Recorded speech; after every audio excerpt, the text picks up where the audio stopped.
Welcome back to Energetically You, where we talk all things optimal wellness, abundant mindset, and empowered decision making. I'm your host, Megan Swan, a wellness coach and consultant, and the founder of Megan Swan Wellness and the Sustainable Integrated Wellness Approach.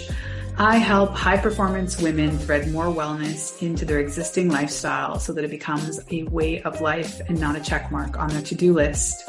I design custom, approachable wellness lifestyles because I know there's no one-size-fits-all wellness. After working with me, women have more magnetic energy and confidence from within and ultimately make more aligned and empowered decisions for themselves. I am on a mission to empower more women through optimal wellness. Today, I'm excited to have a conversation with my friend Lauren Najar. She is a business consultant specializing in marketing and lead generation strategies. Lauren works alongside business owners in growing and scaling their businesses, along with offering done-for-you services. I'm excited to talk to her about all things working smarter, not harder, when it comes to growing our business. So let's dive in. Welcome, Lauren. I'm so happy that you're here today and looking forward, quite honestly, to getting to know you better because I really respect all your work. How are you today? I'm doing good. I thought to take this podcast outside today. It's absolutely gorgeous. I don't get outside often during the day, so trying to get outside more. So I'm happy. It's sunny. It's perfect outside. I'm doing good. How are you? I'm well. And you're in a part of the world where the window is closing in terms of taking meetings outside. Yes. So enjoy it while it lasts because we're past Labor Day. And like 2 days ago, it was like 60 degrees. So it was pretty cold and rainy. And now it's going to be near 90 again. So gotta enjoy it while it lasts. It looks like a beautiful day. Well, I wanted to ask first for you to tell a little bit of your story. How did you get to where you are in terms of your business, and what was sort of your inspiration to switch it up?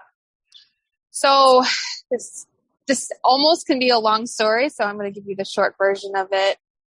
One of the things that I realized maybe when I got to college was I just really wanted to work for myself. And I had a teacher believe in me. I went for teaching originally for college. And then I had a teacher tell me to not go for teaching. Interesting. And he's like, what's the next thing you're interested in? And I said, finance. And he goes, go for that. And so I instantly changed. And I think it might've been a belief thing.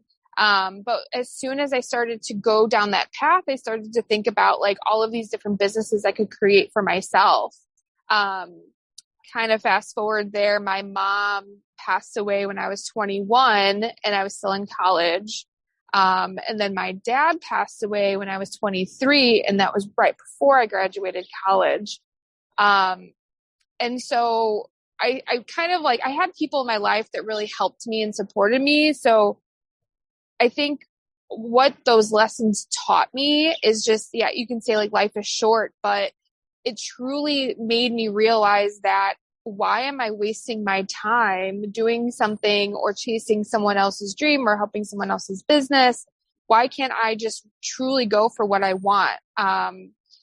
And about 11 months after my dad passed away, I was diagnosed with cancer. So I went through all of these things in like a 5-year span. And so like, I was just really just hit in the face over and over again to where I, no matter what, needed to go and just like absolutely chase what I wanted to do.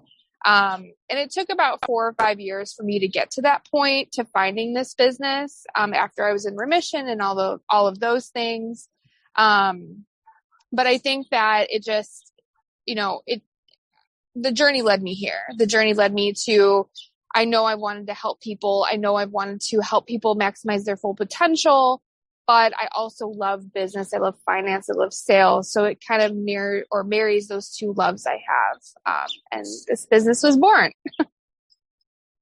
Wow. Okay. Well, you started out with this funny story that I do want to ask some follow-up questions to, but sure. I don't want to skip over those massive life events that you had to endure quite young. How did it kind of make up who you are now, other than what you just said in terms of kind of, not wasting time? I guess, how do you thread them into your story on why you believe you were dealt those cards? Yeah, that took so long to come to terms with. I think, it's just one tragedy is enough to kind of like digest, like in your nervous system and all of these things. But then I had, I relapsed with cancer as well. So I actually had it twice. And so I look at who I was before all of this happened versus who I am kind of after all of this happened. And I am a completely different person. And I think the biggest difference that I could just think off the top of my head is I really just wanted to work in finance and have my own business to make a lot of money. And money was my driving factor. And, not that I didn't grow up with I didn't grow up with a lot of money. I definitely had, everything that I asked for. My dad was our sole provider. My mom was a substitute teacher. So I'm not saying that we were, like struggling or anything, but I definitely wasn't like, I don't have family money. So I think like when I was growing up, I'm like, I want to have more money than my parents. Like I want to be able to, I was paying for my own school. So that was kind of something I was frustrated about. I had a lot of friends where their parents were paying them for, they're buying their cars and buying their college. I'm like, I'm going to make a lot of money and I'm going to be in a better financial position, and just like really like money was my driving factor. Now it's not that at all. Like, yes, money's a good thing, but money kind of inspires me to help people. Like that is what drives me now, is the more money I have, the more people I could help. But the fire in me, or the driving force why I show up every day, is truly like, you don't have to necessarily go through these horrible things to like have this story and to like live out your dream. Like you can live out your dream when you have a normal life as well. So that's kind of like my message. It's like, kind of like, why not you? Like, you don't have to go through these horrible experiences to truly like build your business and do all of these things. Yeah. Okay. So back to the funny light story off the top. What do you think that teacher saw in you that you didn't maybe want to admit? I don't know.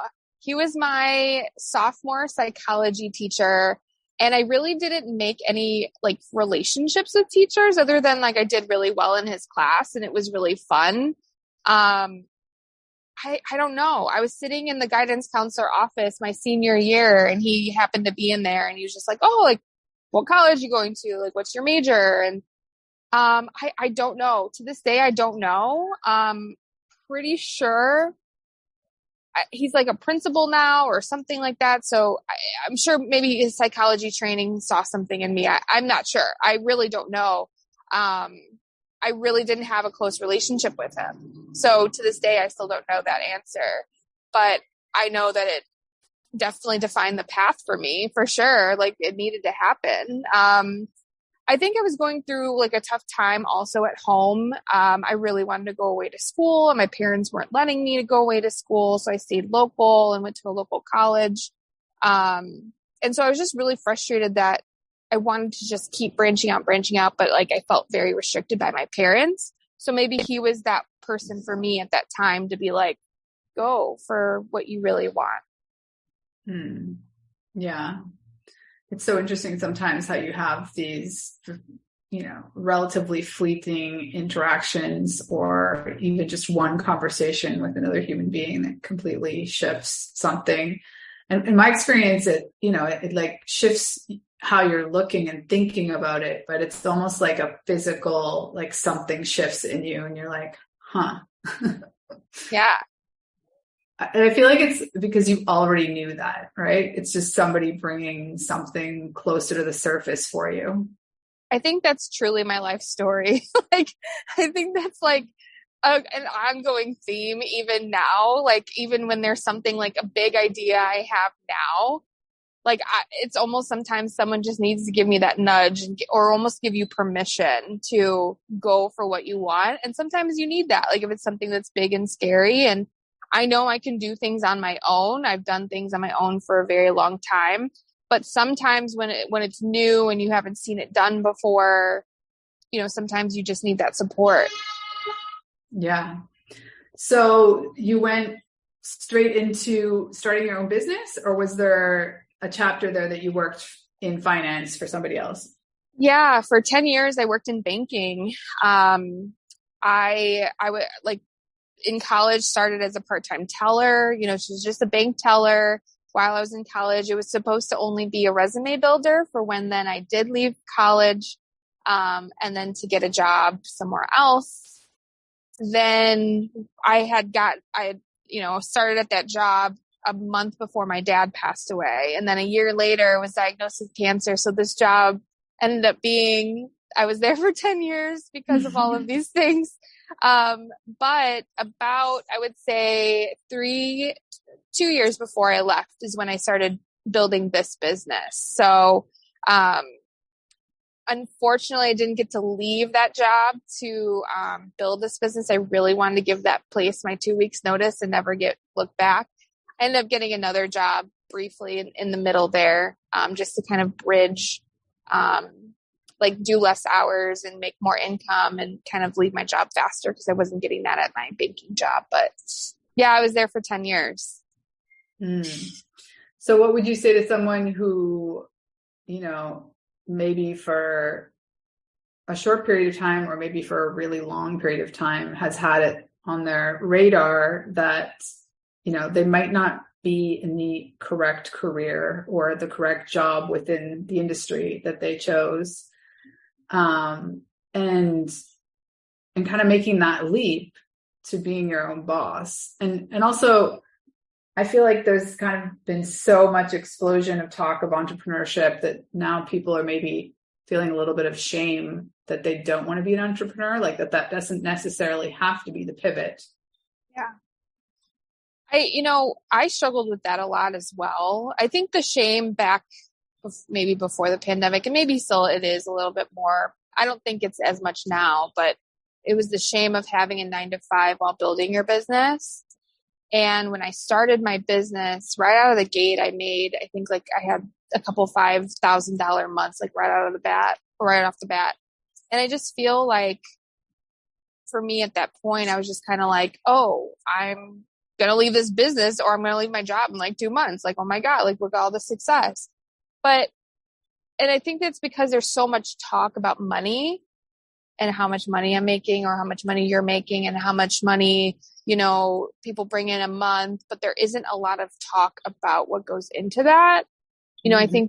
I think what was really like the frustration kind of grew from when people were saying, oh, I worked 10 hours this week and I made $100,000 with no mention of, I have a team of 8 people. I, have these systems set up, which I spent 50 hours setting up these systems over the course of the last 2 years.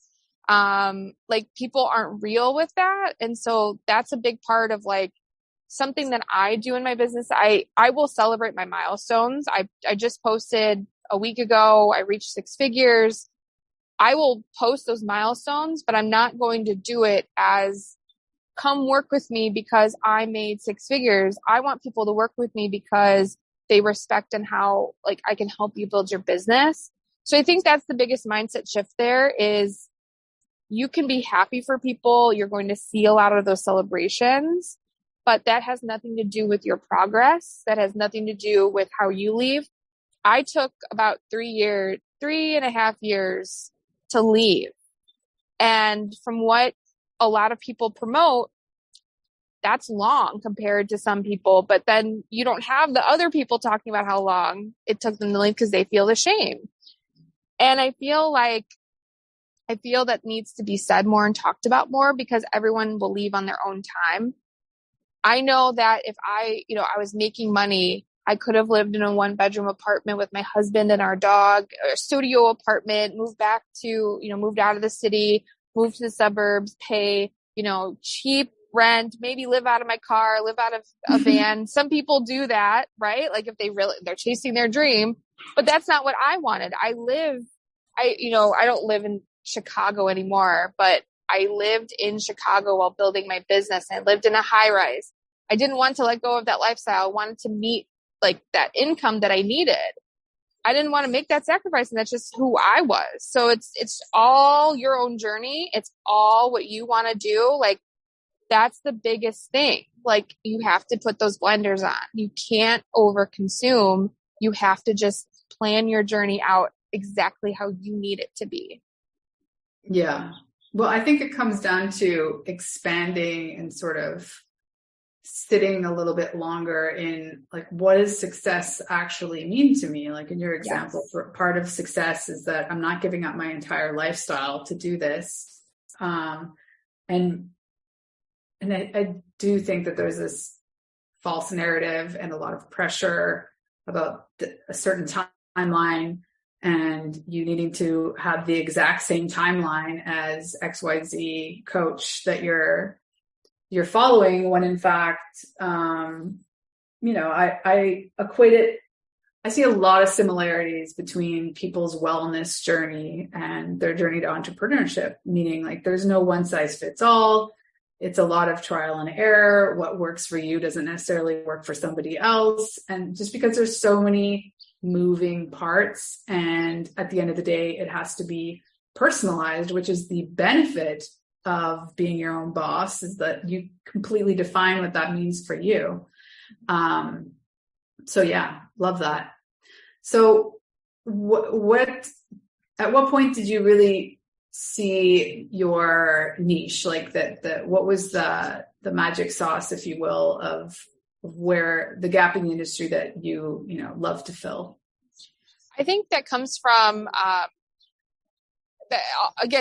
like my finance and sales background. That was something that I did for 10 years at the bank. I started as a teller, and then I quickly moved up to like a sales associate. Then I was a manager. So one of my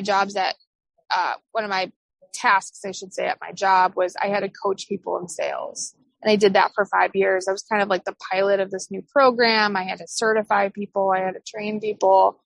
And I really, out of all the things I didn't like about that job, it definitely gave me the guiding light on how sales, like if I rewound and went back 5 years, I hated the sales process. I absolutely hated it. But now that I'm building my own business, I see what they were trying to do. And I know that I could have done it better, like training people or like telling people that this isn't how it's done. I get what they're trying to do. They had this thing where it was a sales conversation. And so that's really how I like to sell now and forever. And how I started my business. And then it kind of clicked one day. I'm like, oh yeah, this is what they were trying to do, but they were still trying to make it like a script, but still saying to have a conversation. So whatever. But I know now, like that's the beauty of building a business and selling, is that it doesn't need to be slimy or sleazy or anything. Like I'm just really interested in getting to know people and truly helping them. Like you don't have to do it this hard way, or you don't have to do it like this. Like here's an easier way for you to do it. Here is a better way for you to do it. And that's what really helps me. Oh, there's an alarm. That's what really helps me is like, I guess that's again, like that goes back to what drives me is like, you can do it in an easier way. You can build your business in an easier way. It doesn't have to be this hard way. But that's how I was in my approach in my job was, someone would come to me that, their checking account isn't fitting their needs. It's like, well, just do this then. And so like, that's how I sold all the time, but that wasn't the bank way, right? Like that wasn't like, well, you can't just tell them to do it. You have to have this whole conversation, blah, blah, blah. It's like, well, I know what's going to help them. Why can't I just give them the service that's going to help them? Like they're profit first, they want to get more sales and do all these things. It's like, that's all business needs to be about, is just having a conversation and building a relationship and getting to know people, and then just helping, like giving them the solution. Like, okay, like I know you're struggling with this, so why not do this? Like, I know it's going to help you. And so that's like the best part. Yeah. The building of these organic relationships, ultimately, when I know that you're the expert in said thing, I'm really going to respect your opinion on what you think I should do, even if I'm not necessarily asking for that direct advice. So can you give an example of working smarter, not harder, that you're sort of talking about more recently, or that you're finding a lot of entrepreneurs are struggling with, maybe letting go of something they've been taught that's not working? Yeah, Reels comes to mind. That's like the first thing that comes to mind, or TikTok. I think it's just this propensity to do whatever the trend is. And that's great if you want to hop on that bandwagon, but it might not be for your business.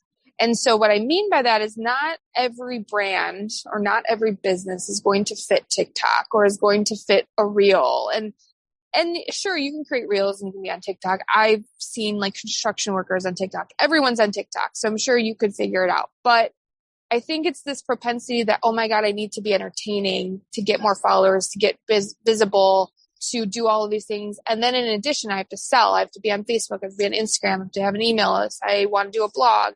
You just have all of these things, but you haven't perfected one thing. And so when I have clients work with me, it tends to be where people are just doing all the stuff. They're on every platform. They have all these grandiose plans. And you have to focus on one thing first. You have to find that one thing that works for you. And then guess what? You can probably just make money from that one thing.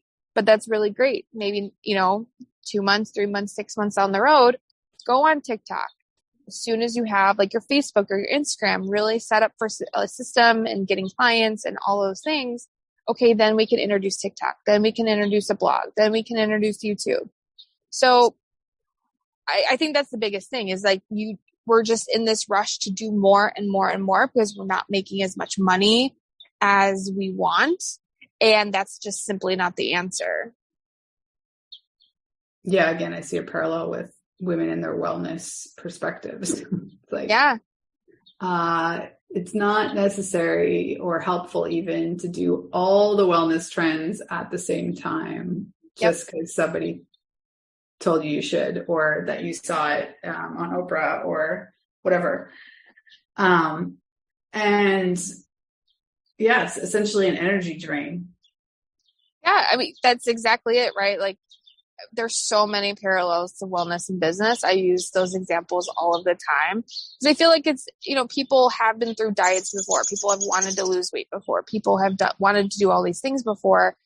And people will give a diet 2 weeks or 3 weeks or 4 weeks and they won't stick to it. Or maybe not even a diet, but just like kind of changing your lifestyle, working out, and you're expecting to see results in 2, 3, 4 weeks. That's the same thing with business is, oh, well, I've been posting consistently for 3 weeks. Like, where are all my clients? It's like, no, like you have to show up consistently over 60 days, over 90 days. And it's like the big snowball effect. And I always use that terminology. It's, when it comes to building relationships, it's okay. Maybe you built relationships or sent messages to 5 people today, but then tomorrow you'll do 5 more. And then the next day you'll do 5 more. And guess what?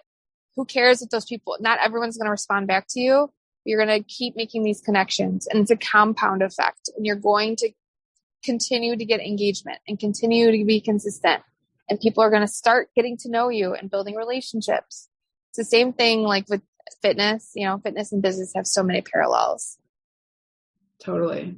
So sticking with this parallel, I'm all about like micro shifts that people can make, because when they're so small, it doesn't really seem like something that you can make the argument, oh, I don't have time to do something 2 minutes a day, or I don't have, you do have the time. It's just to deciding to do it. And then when you start to do it, and even though you're hardly doing it, you still feel better. What are maybe some micro shifts that you purport?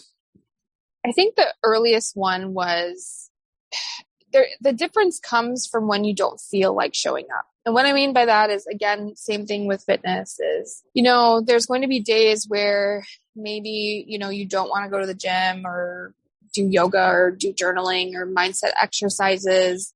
And then you don't want to post on Facebook. Maybe you don't want to show your face. But, and I understand there is a difference between being severely burnt out, not feeling well, totally fine, take a sick day.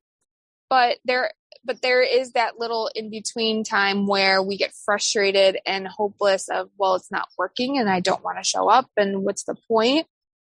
That's the goal. Or that's the little piece right there where you have to show up more than ever. And that's the make it or break it in anything that you're pursuing is when you start to feel like that, you really have to recognize, okay, well, how can I show up in a different way then? Or how can I show up in a way where I'm not showing my face today or something? Like do the bare minimum, but you're still showing up, you're still doing something. And I think that's the biggest thing is people give up so easily. And, again, instant gratification, if it's not working 2, 3, 4 weeks, then, oh, well, I'm not enough. I don't feel like it's working. I'm not doing enough. I need to do more. I think that's the biggest, that's the thing right there. That's like that little piece right there. It's like, if you don't give up and you keep going in those moments, there's no doubt in my mind that you're going to achieve what you're going to achieve. If you recognize those moments and you keep just going. Of course, everyone needs a mental health day. People, you need to rest, of course. But, when you just feel like not showing up because things aren't working, that's when you have to show up more. Yeah. And I feel like it's in that decision process. And maybe it's not, the growth. What happens there is growth and expansion, right. Your ability to hold more good and bad emotions. And ultimately, you can just hold on to, you're going to feel better after you've done it. That's the little piece of that gets you through. And you do that part's not a lie. But yeah, I think it's sort of that, for me, that's the mindset piece of, consistently walking yourself through that thought process of, do I just go watch Netflix because I feel like it's not working or it's not happening or, I'm not getting the results that I was told or even just put in place for myself. Let's talk about that for a second, because I feel like this sort of nuanced. I feel like it's the same with goal setting. So essential that we set goals, the more nitty gritty we can get, the more sort of breaking it down into actionable steps, but similar to what we're just talking about in terms of the discipline of showing up. I feel like it's also the same with goals where it's like, you need to do all these things and it's definitely moving the needle forward. But for someone who feels like it's not working, they might also feel like goal setting isn't worthwhile. Right. I totally can see that. And I agree. And I was one of those people for a very long time, just at the beginning of every year, I'm going to leave I'm going to leave my job today, pursue my business. And I think that came from what I was seeing online from all the people, and maybe having that shame of, I'm not a true business owner if I'm still working this job. And for me, I would always say that goal, right? I would always say, I'm going to leave this year. I'm going to do this. I'm going to do that. But then I would never leave, and I would forever be upset with myself. And I would be down on myself and thinking things aren't working or I'm not good enough. I'm not doing enough. But I was putting an unrealistic expectation on myself. Did I plan anything to truly leave? No, all I was focusing on I'm going to make, 10K months consistently, because I'm going to hire this coach and this is what's going to happen. I wasn't actually putting things on my list of here's how you get to this income level. This is the strategy. Follow this, do this. I was just in my mind, I have to leave. I got to do more. I got to do more. And you put this unrealistic expectation and pressure on yourself when you do things like that. If you really want to leave, I left because I finally, a year and a half, like before I left, about a year and a half, I put a plan in place and I followed that plan for a year and a half. And guess what? I left. So I think like you set goals, but I think the reason why we get down on goals is because we set unrealistic goals because we're so desperate to leave or to do something or to lose weight that we're then expecting ourselves to do something that we've never done before, when really goal setting is just like, yeah, maybe you're doing something you've never done before, but it's not to an extreme. Like, you mean to tell me overnight you're going to drink 64 ounces of water, eat plant-based when you've been eating normal all this time, and then you're going to lose weight? Like, it's just like from one extreme to another, you cannot do that overnight. Like, it has to be a gradual process. And so that's like how I left my business, was like, it's a gradual process. And for me, I am the queen of, if I want something now, I want it yesterday. And so like this whole process made me really learn that, hey, got to follow the plan and I'm going to get there. It's going to be a matter of time, but I have to follow the plan. I have to have these, and even just like celebrating your small wins along the way. Like, they might not even be like milestones for you, but hey, guess what? If you sign a new client and it's only $50, guess what? $50 closer to you leaving your job. And if you're not happy with that, you're not going to be happy when you leave your job. You're not going to be happy when you sign $5,000, $10,000. You have to be happy in the moment and enjoy the journey and celebrate those milestones along the way. Again, it sounds like everything I say to clients about wellness. Right. There's so many parallels, truly. The thing is, like, you can do those 180 shifts, but they're not sustainable. Like, you can show up and do some crazy stuff for a week, like even 3 weeks, even 3 months. But as soon as you start asking people, okay, but, in order to get that level of, quick fix success, then enters the fear. Like, what's going to happen when they stop doing that? And they already know, like, when you sign up for these challenges, if you will, that there's light at the end of the tunnel, that you're in some version of you is going to go back to, quote unquote, whatever normal baseline is. Yeah. Maybe you hope that like some of the craziness of the changes that you just endured kind of rubs off onto brings your baseline slightly higher. But I feel like there's just so much more gradual, real, like, connection of neurons learning that goes on when it's at a realistic pace. And I think we as humans are very bad at making plans.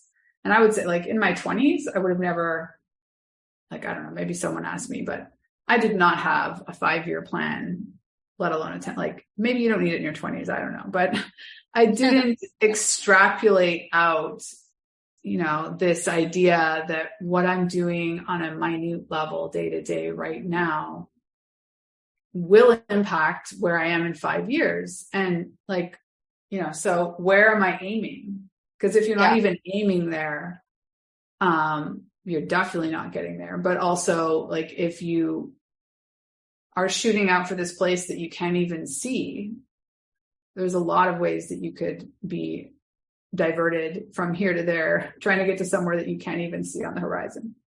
Yeah. I think it took me, I think I had to turn like 31 or 32 for that to click in for me. Like, I mean, I think, you know what, that's a big difference too, is like before my parents passed away, I did have a 5-year plan. I was like, I'm going to go to college and I'm going to marry the guy I'm dating. And, we're going to get married right out of college and get a house and then have kids. And I'm going to, of course, be done by 30. Like, and of course, none of that happens. And I think like that's who I was before, even just having cancer. Like, I was the person that like had everything planned, very organized. And so, coming out the other end, it's a very other extreme to how I feel. And I feel like I definitely go with the flow. But now I think that having this business full time has really kind of like allowed that former person to come back in. Cause I think there's definitely a mix that needs to kind of live together where you can have plans, but just know that like it might not go according to plan, and that's totally okay too. But I also think that having that plan and maybe just an overview, I mean, that's kind of like how I plan my content. I have an overview. I'm not writing content months and months out. I just kind of know from week to week what I'm going to talk about. And then if I want to say something different, then I'm going to do that. And so like, it doesn't, I feel like you can kind of like be both people. And that's the biggest success, is definitely have a plan for what you want and take those little steps to get there, because that's how you're going to get there. But don't make it so hard on yourself to where I have to do this. I have to be this strict. I have to do all of these things, because it's never going to be sustainable. And I think that also things are going to happen, like tragedies, or you're going to get sick, or you're going to break a bone or something. And it's going to like, derail you a little bit, and that's okay too. Yeah. I think it speaks to this, like it really depends, I think, where we are in our journey, to what point, to what degree you need like a lot of structure and discipline and like a very concrete plan. And as you kind of get going and you feel more comfortable with the unknown, which is, I think I'm hearing you say, like, essentially that's what dealing with cancer gave you, is this ability to be a lot more chill with the unknown. Mm-hmm. And it's such a powerful skill to have, right? I mean, in life and in entrepreneurship. So yeah, tell us quickly, like, what are you working on at the moment and how people can work with you? I will be announcing soon a new program to work with me. I haven't announced it yet at all. But I'm going to be announcing that kind of at the back end. I'm doing a challenge that I will be announcing Monday. I know this is going to come out already, but Monday, September 19th, I'm doing a visibility challenge for people who are struggling to sign clients. And then come in October, at the end of October, I will have a new program to work with me. Amazing. Well, I look forward to following that announcement, and I'm sure by then you can share with us the links in the show notes for that new program. Yes. So thank you, Lauren, for all this wisdom. Any sort of little parting bits, inspiring words you want to leave us with? I think one of the things I will always say is you have to do what's best for you. And I know we said that here, but that's the biggest thing at the end of the day is you might be a type A personality and you need structure, then go ahead and do that. And then don't listen to us, like where you need to go with the flow. That might give you too much anxiety, but you have to do what's best for you. There's so much noise out there. There's so many things. It's important to find your people. It's important to find someone who truly is going to guide you into the individual that you are, in whatever capacity you find that. And I think that at the end of the day, like that's where your success is you have to do what's best for you. Love it. Well, thank you so much. And thank you. We'll be in touch. Awesome. Thank you so much, Lauren. That was such a great conversation. I felt like we got into some nitty-gritty discussions about goals and the fear that we have or shame that we have around doing it a certain way, living our lives in general. We talked a lot about entrepreneurship, but I feel like everything we talked about really ties into our wellness journey, just life lessons and all of that. So if you enjoyed the show, please share it with a friend. And if you enjoy the podcast in general, you can really support us best by subscribing on the platform that you listen to us. And yeah, leaving is really the best way that we have have a beautiful day. You can find me on socials. I feel like Lauren called me out a little bit going on to TikTok, but I asked her after we stopped recording. She's like, no, I wasn't talking to you because you have a plan. After I, of course, detailed out my TikTok strategy. But anyway, I really appreciate all of you for being here. Thank you for the support. Have a beautiful day.